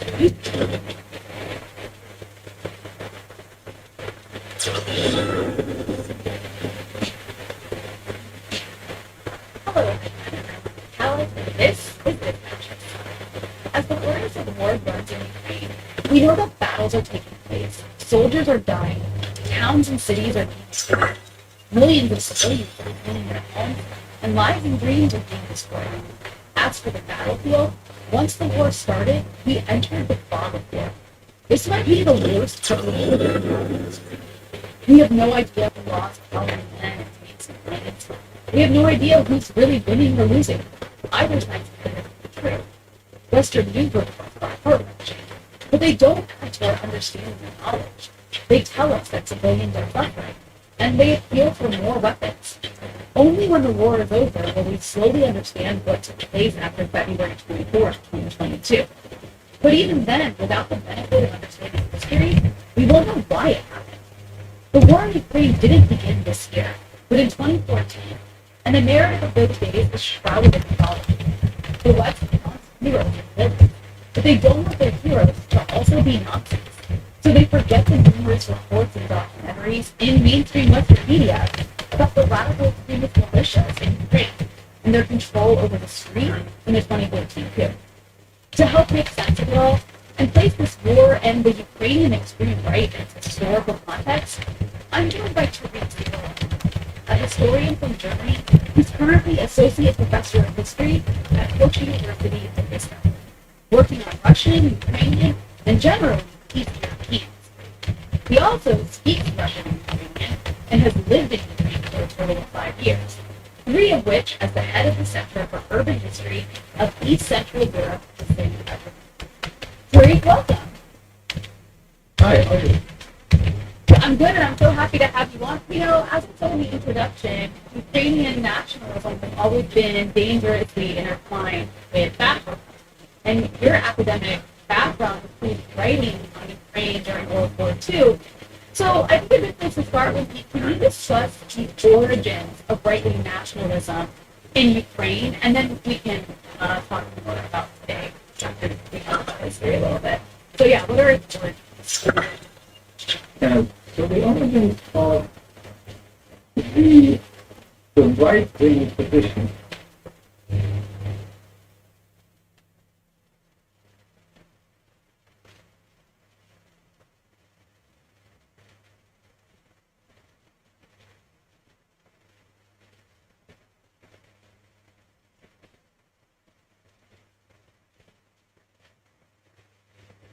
he was a good shooter. This guy was a good shooter. He went to the range and shot a lot. He was supposed to be a pretty good shooter. They said a bad shooter would have hit the target almost 100% of the time. So something happened. And I have to say the Secret Service sniper did an amazing job. He had 5 seconds to find the target and hit the target, and he hit the target within, think of this, 5 seconds. And he was much further away because he was over here, and this other person was over there. So you have to give credit. And I have to also say about Secret Service, when I was hit, I knew it because when I touched, there was blood pouring all over my hand. I said, I know what that is. And I was going down for protection. And they were screaming, get down, those bullets. And those Secret Service guys were at first Cape. They were on top of me in a matter of, I think, 3 seconds in this guy. And bullets were coming at it. I would hear the bullet. I didn't realize you could hear it, but now I know it very well. Those bullets were going right over my head. They were there and very brave. There was nobody that said, I'm not going to be going there. They just, they were there very quickly, and they were very brave. And there were mistakes made, obviously. You shouldn't have been up there. The roof should have been taken care of. There were mistakes made. There's no question about it. But there was a lot of bravery also. We have to reward. Thank you very much. Ryan, thank you. I want to talk about credit card debt. You've got all these new 28% up. Many families loading into debt just to pay for groceries. What's your message to Americans right now? You can make America affordable. Well, I would say my message to them is that credit card debt is at the all-time high. It's never been like this. What's your message to America? How are we going to solve that, and what will they do? You know what I think they should do? They should, on November 5th or sooner, if it's early voting, which largely it is, which is ridiculous. We should have one-day voting, paper ballots. We should have voter ID, and we should have proof of citizenship, because people are voting and people are going on now without citizenship. But we should do it, and maybe we'll be able to get that done too. It's one of the things I want to do. But my message to them would be very simple: vote for Trump, and we're going to fix the problem. We're going to get it fixed. We'll get it fixed. Follow-up question. Yes, good. Kamala's been promising on day one of the event, and for basically 4 years, she's promised this day one. And what will you do on day one to turn this country around? So she is saying, when she gets in, she's in now. And especially with Biden, because, I mean, he's not in the best of shape. But you know what? She's in there now. She can do anything she wants. And she's still saying, if you elect me, I'll do this, I'll do. Why didn't she do it? Here's my one question. It's the easiest question. Because she complains about everything. Why didn't she do it? That's all I ask. On day one, we're going to drill, baby, drill, and we're going to close the border, and we're going to let people come in, but they're going to come in legally. They're going to come into our country illegally. But on day one, we can do many things. I can do a lot of things at one time. But the question's off this. What's the first thing you're going to do? I would say we have a tie.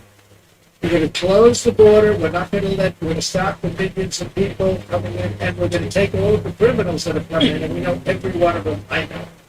The local police know better than anybody else. They're going to work with us. I've spoken to a lot of the sheriffs, and every policeman, virtually every law enforcement group in America has endorsed Trump. I don't think anybody's endorsed Kamala. Not one. I don't think anybody's endorsed him. You know that better than anybody. In Florida, all over California, they endorsed me. We have the relationship I have with law enforcement. And these are great people, the people that we have to really cherish and respect and let them do their job and protect them. And you'll always have a bad apple in everything. You have bad apples as reporters, I can tell you many. I'd say about 80%. But you're always going to have bad apples. If you're going to have you have very, very few, if you look at it. Very, very few. You have to let them do their job. You have to protect them. But basically, we're going to do what we're going to get the energy prices down almost immediately, and we're going to close the border, and we're going to get the crooked ones out, the bad ones out, and we're going to let a lot of people come in, because we need more people, especially with AI coming and all of the different things, and the farmers, and everybody needs. But we're going to make sure that they're not murderers, killers, or drug dealers, and the kind of people that we have largely coming in right. Mr. President, Many of your allies who want you to win in November say your current strategy isn't working, that you need to stop with the personal attacks on Kamala Harris and deliver a more disciplined message. Do you agree? And also, you added more people to your campaign today. Is that a sign of a shifting strategy? No, it's a sign that we want to close it out. We have great people. Susie's fantastic, as you know. Chris is fantastic. They're leading it. Corey Lewandowski's coming in. He'll be, personal envoy. He'll be at some level. And they're going to be, they're doing a great job. Look, we've taken, with all of the abuse we've taken from the fake news media, all of this horrific abuse, okay? And all I want to do is make the country great. All I want to do is have good borders and good education. We want to have choice for education. So with so many different things, you would think it would be the other. We rebuilt the military. We did so many great things. But that's the way it's been for Republicans, and I guess more so for me than anybody in history. And that's okay, because we're leading in the polls. For the most part, we're leading in the polls. We were leading Biden by a lot. We're leading now, but I think when she's exposed, I think we're going to beat her by a lot more than we would have beaten Biden by, because he had a little group of people that have been voting for him for a long time. She doesn't have that. People don't know who she is. As far as the personal attacks, because of what she's done to the country, I'm very angry at her that she weaponized the justice system against me and other people. Very angry at her. I think I'm entitled to personal attacks. I don't have a lot of respect for her. I don't have a lot of respect for her intelligence, and I think she'd be a terrible president. And I think it's very important that we win. And whether the personal attacks are good, bad, and she certainly attacks me personally. She actually called me weird. He's weird. It was just a soundbite. And she called JD and I weird. He's not weird. He was a great student at Yale. He went to Ohio State, graduated in 2 years, at the top of his class. And all of these different things. And we have this guy that's running a failed, really a very failed state. He's had a terrible career. I mean, you have him saying they're weird. No, he's a weird guy. And she's weird in her policy. Who wouldn't want to have strong borders? Who doesn't want to have lower taxes? All my life I've watched as politicians campaign, and I've always been, for the most part, on the other side, on the side that these people are on. And they always talked about, we're going to reduce taxes. This is the only campaign I've ever heard when they say, we're going to increase your taxes. And then people say they're going to vote for it? I don't know. So I don't think so. I don't think people know who she is yet. When people, because really people didn't know. You can ask the man in the street. I saw it on one of the shows today. They asked the man in the street, what's the last name of Kamala? And nobody knew. It's Harris. Nobody knew her last name. I don't even use it because nobody knows who I'm talking about. People don't know who she is. She's a radical left socialist. But beyond that, I mean, she's way beyond socialism. Who's going to destroy our country? And when they find out, I think they're going to see something. But right now, even not knowing her, and all of the cover of Time magazine, they didn't put a picture. They got a great artist to do it. What was that all about? What was that all about? The whole thing is crazy. I just want to win for the country. Some people say, oh, why don't you be nice? But they're not nice to me. They want to put me in prison. Just so you understand. They tell me I should be nice. They want to put me in prison. It's never happened before in the history of my country. I did nothing wrong. I have crooked judges. I have crooked prosecutors. And they're all Democrats, other than in Florida, we had a brilliant judge who ruled in my favor. I won the case, the documents case, won it in its entirety. And Jack Smith, deranged Jack Smith, suffered a defeat. But in New York City, everything's clubhouse, everything worked very well. That worked very well. And we have a very crooked system. And it's one of the reasons that New York is dying. Nobody wants to come in, no companies want to come in because the courtroom system is so corrupt. Both at a federal level and at a state level and at a city level. And they put you into an area where you have 3% Republican vote. It's all a real deal, just like Fani, F-A-N-I, Fani, with her boyfriend. And I think that's been discredited too. They've been discredited. But think of it, they don't want me to be a little bit nasty. They want to put me in prison. They want to put it never happened before in the history of our country. It's happened in third world countries, but it's never happened here. And they're in danger because you create a precedent for doing that. And once that happens, that's a really been a thing. You know, in the years before, and I've said this a few times, not too much, but with Hillary, she was subpoenaed by Congress to give everything she's got. And she burned it, she acid washed, bleach bit, they call it. She totally scrubbed it, and then they broke everything with hammers, with fire, they burned it. And then she said, I don't have anything. Well, it turned out that she had a lot to give. And everybody said, lock her up, lock her up. And he said, oh, easy, just everyone. And I said, wouldn't it be terrible? And, you know, I lose, some people are upset when I did this, but you have to look at it maybe differently now. I say, wouldn't it be terrible to put the wife of the president, former president of the United States, into a prison? Well, think of that. Hillary Clinton, she was Secretary of State. She was the wife of a president of the United States who used to be a friend of mine before I ran for, politics. I used to play my golf course all the time. I had a great golf course right next to the in Westchester. He used to be there all the time. It's his favorite course. But you know what? I could have done that very easily. She was so guilty. And I said to my people, wouldn't it be terrible to put, I don't know, wouldn't it be terrible to take, and we won the election, wouldn't it be terrible to take a former Secretary of State who was the wife of the President of the United States and put her into a prison? But that's what they want to do with me. It's all crooked politics and really crooked judges. You know I have a gag order? You know what I'm talking about? You know that I have a judge who has a gag order. He doesn't want me to talk. And the reason he doesn't want me to talk is because what I say is so devastating and so horrible for him. And but think of it, I have a gag order. There's never been a politician in history, I mean, probably for any politician for a city council office. I'm the leading candidate to be president. I won. I virtually unanimously, I mean, I beat everybody. It was the quickest primary in history. There's never been one that was done so well. I had people that were very talented people, and I beat them by 45, 50, 60, 70, 80 points. There was never a close race. Nobody was even close.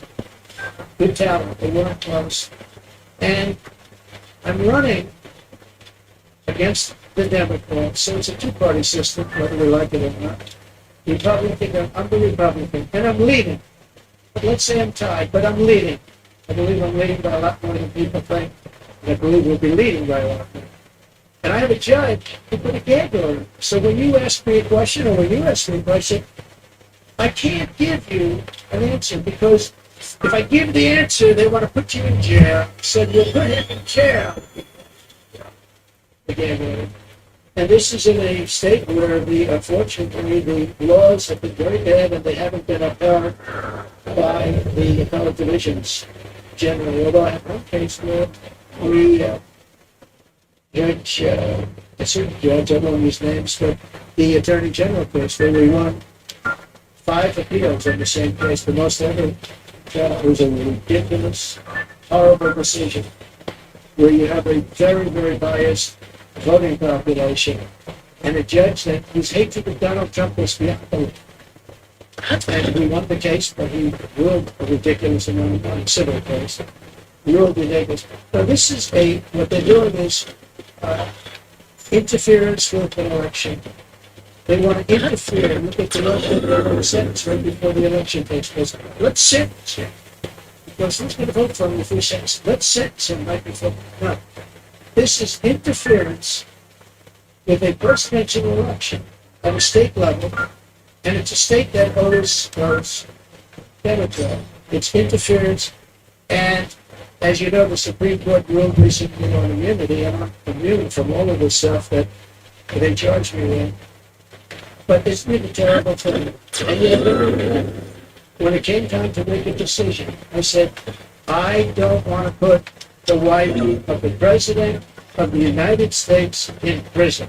I want the country to come together and to be unified.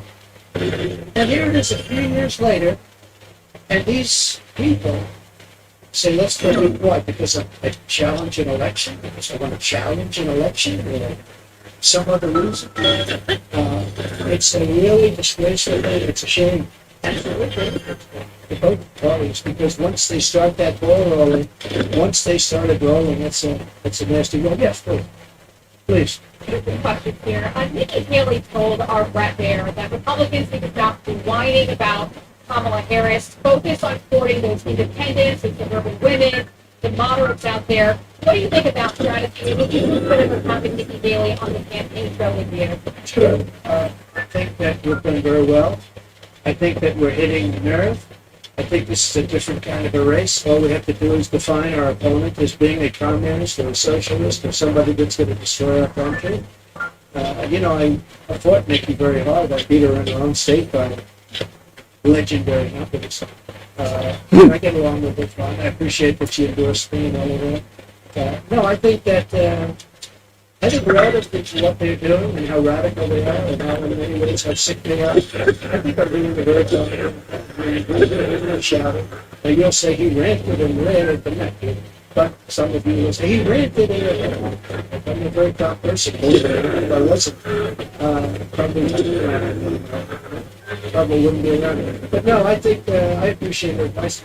I have to do it my way. I ran against her. And I did it my way. People said I should maybe do it a different way, but I won in South Carolina by numbers that nobody's ever seen before. Just even close, and I think she's a good woman. I'd love to have her support. Yeah, she gave me support, but I'd love to have her on the program and campaign. To follow up on the economy, you mentioned this in your remarks. Vice President Kamala Harris wants to put a ban on price gouging. Do you think that the federal government should be responsible for determining food prices? Well, not only responsible, they probably can't do it legally, and that will drive up prices. She wants no fracking. Now, she may go and change that. I think she's already changed it. But she wants to have no fracking. I want no fracking. But for her whole life, she said that. No fracking. Then about, a couple of months ago, all of a sudden, when she started looking at polls, remember this, she all of a sudden says fracking. I don't think I won Pennsylvania, and I did much better the second time. I won it in 2016, did much better the second time. I know Pennsylvania very well. I don't think there's any way in hell that somebody that's intelligent living in Pennsylvania is going to vote for somebody that basically will eventually end fracking, end fossil fuel. So whether it's Oklahoma or Texas or Pennsylvania, a big energy state, people don't realize that 350,000 people work in that industry. But maybe more importantly, they don't want to pay $9 a gallon for gasoline. So, I think that she's made statements. I don't know how you get out of it. I don't know how you get out of it in 10 years. There'll be no fracking. We have tapes of her laughing at the stupidity of the question. Of course I'm not going to allow fracking. Then all of a sudden, a few months ago, she comes out in favor of, oh yes, I allow fracking. I don't think anybody in Pennsylvania is going to be, I think she's going to do very badly in Pennsylvania. You have to frack, we need the energy, and Pennsylvania needs jobs, but Pennsylvania needs the energy also. That energy is going to support our new system for AI and all of the other modern things that need massive amounts of electricity and energy, massive. So it's a very good question, actually, but we have to unify as a country. We have to come together, and I think we can. I get that question oftentimes, and I used to think maybe there's no way because, some people want a border, some people don't want a border. Most people do want a border. But there's such a difference in people. But just before COVID coming in, so 3 years, we went a long period of time, and we had an economy going the likes of which no country had ever seen before. I think you would agree. There's never been anything like that. And people were coming together. People were calling I would call them radical left. But I would say very liberal people, very progressive people. They came to me, we would like to get together. In fact, we worked out criminal justice reform. I was the only one that could have done that. I want criminal justice reform. And I got that for black leaders that came to see criminal justice reform. Obama could Biden wouldn't even try. But nobody could do it. I got that done. And I got the conservative votes to get it done. They needed at least 5 very conservative votes. It was very hard to do. I got that done. Our country was coming together. And, I can tell you the story of criminal justice reform. When you do that, that means that's a big step. But I was seeing people that were not seeable, that I wouldn't want to see them and they wouldn't want to see me. And all of a sudden, I was having lunch with people that I told you who they were, you didn't believe it. Our country was coming together.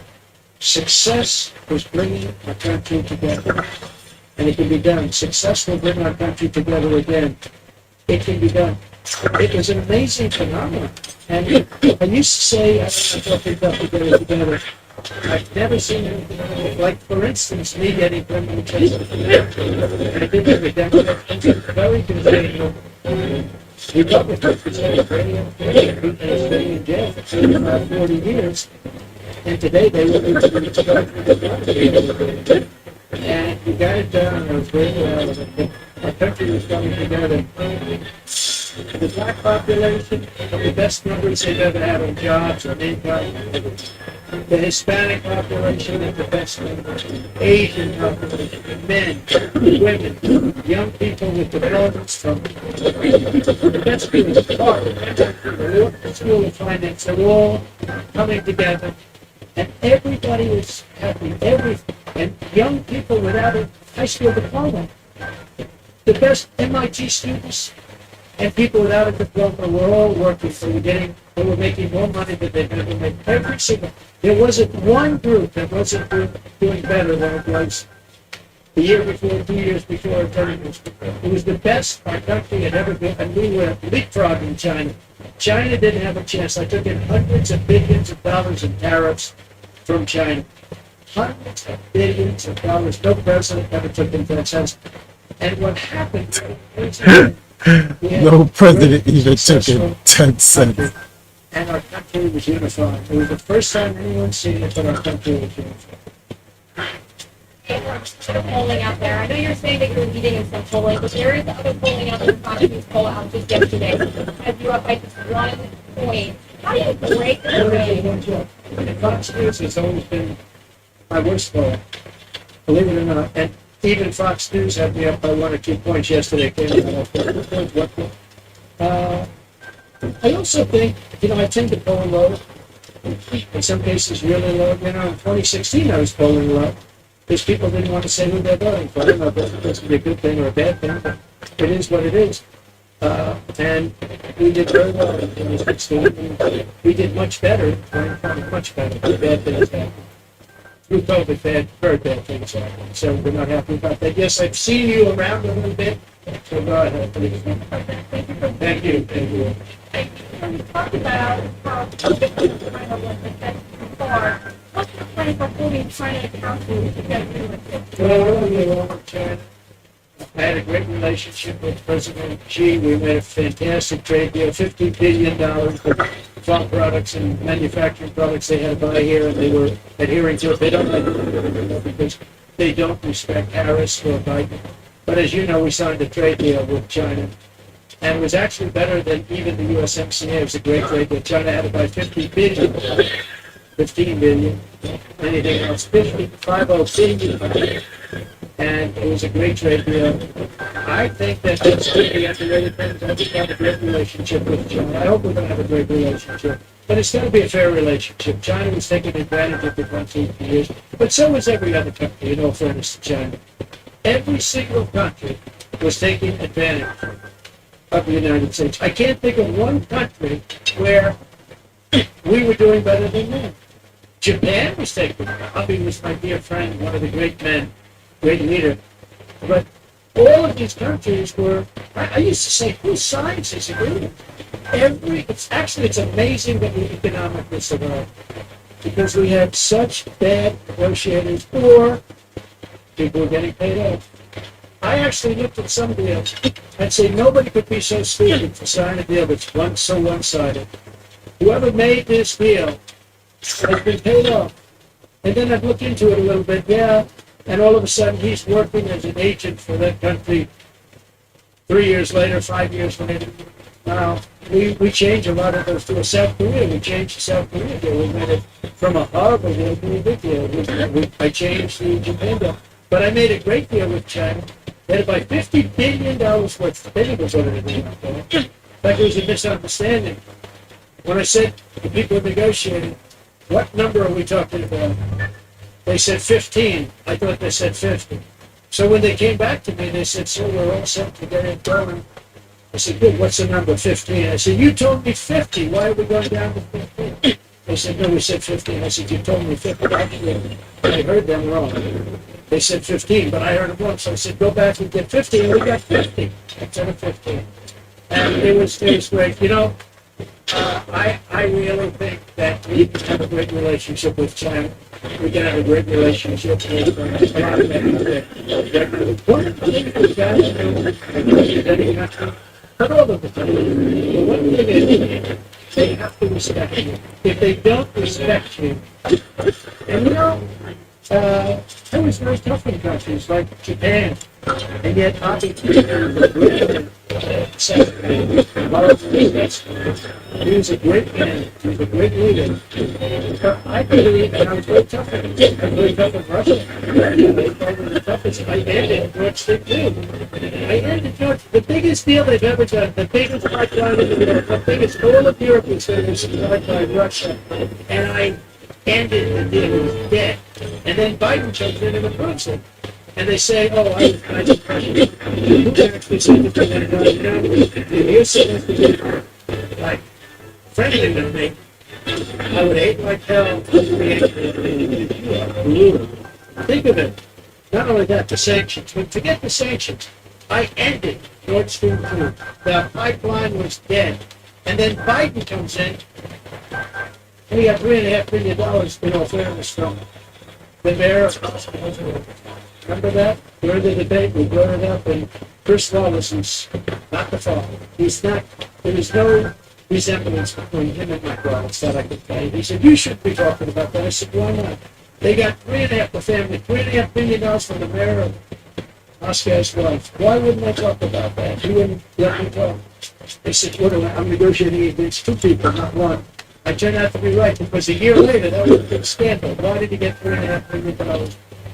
But Biden approved immediately the pipeline to Russia, Nord Stream, and he killed the Keystone XL pipeline, 48,000 jobs. He killed it. He did the exact opposite of what he should. Yes. See? Thank you, Mr. President. Thank you for my question. Now, in reference to the conversation that you were on earlier, which is, I want to ask you about that. You praised how these workers saying they go on strike and you say after say you're all gone, so every one of you is gone. Are you really comfortable with companies wanting to fire workers to go on strike? Well, no, I want companies to get workers that are going to love them and work for a wage that lets the company make a profit so they can go and expand. In that case, they moved, as you know, they moved the company from California, from California to Texas, because they were able to get things that California wouldn't give. And I did ask them one question. They're moving a very big company out of California that's been there for years to Texas.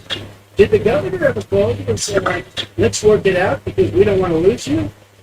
And he said he never called. Governor Newsom. He never called. And you would have thought, if I were governor of California and if Elon or anybody else, they have oil companies leaving, I would be calling. But no, Elon wants to run an efficient company, and if he has to he got rid of a lot of people on X or former Twitter. A lot of people and it still works. It still works. So you got to run the company productively. And there are going to be a lot of jobs in it. I want it so that a person doesn't have to get lucky and find a job. I want a person that can look for 10 jobs and all 10 companies want them, and you negotiate a rate much more than you get by doing what you just suggested. So, you know, he's a strong man, he's a strong guy, he's a brilliant guy, and he wants to get the best he can, and he wants to get the best workers. He pays a lot of money to a lot of his workers. It's to a certain extent supply and demand, but ultimately that's what's going to lead to a great country. So follow up on that really quickly because some people took it that as you saying that you would be comfortable with companies threatening to fire workers. And Sean O'Brien, who spoke at the Republican National Convention, saying that firing workers who are going to organize or striking is economic terrorism. So just to be clear, that's something that you are. Yeah, that's what they were organizing against Elon. He let them go because he was having a lot of problems in California. They were making it impossible for him in California. What they were doing with the taxes and everything were making it impossible for him. And Sean O'Brien's a great guy from the Teamsters you're talking to. Sean is great. I think Sean would understand it better than anybody. Don't forget, the unions are really threatened by what's coming in, by these millions and millions of people coming in. Sean O'Brien understands that. The black population is absolutely threatened. The Hispanic population is absolutely threatened. Because these people are coming in, they're going to take their jobs. They're going to make it very, very hard. What's happened in our country is very dangerous, very bad thing. Governor Tim Walz is out on the campaign trail today, and he's been saying that he believes that you want things to get worse so that you can campaign on it. That you're rooting for failure. What's your Just the opposite. I wish I didn't have to do this. If our country were run by Democrats and it was run beautifully, where we were really being productive and everything else, I would have never done this. I wouldn't have done it if I thought I could have won. I think I can win. I think I can win easily once they're exposed.